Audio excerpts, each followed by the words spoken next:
भांगिया भैले होलिया में सरबतवाए गुरुजी रे भंगिया भैले होलिया में सरबतवाए गुरुजी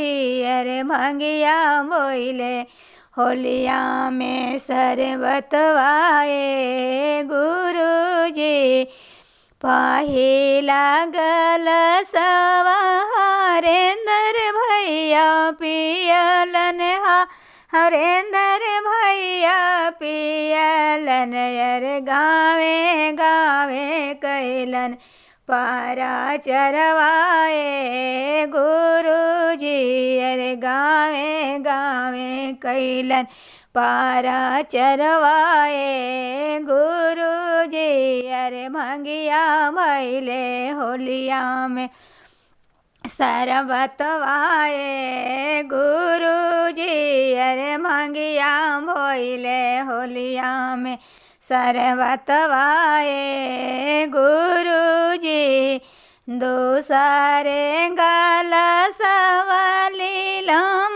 दीदी पियल लीलाम दीदी पियलन टोले टोले कैलन पारा चरवाए गुरुजी अरे गावे गावे कैलन पारा चरवाए गुरुजी अरे भंगिया भैले होलिया में सरबतवाए गुरुजी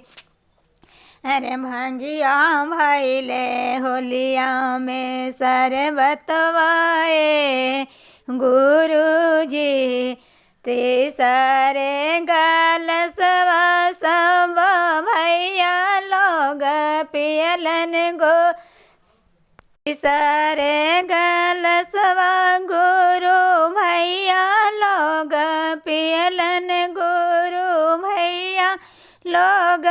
पियलन सहरे सहरे कैलन पारा चरवाए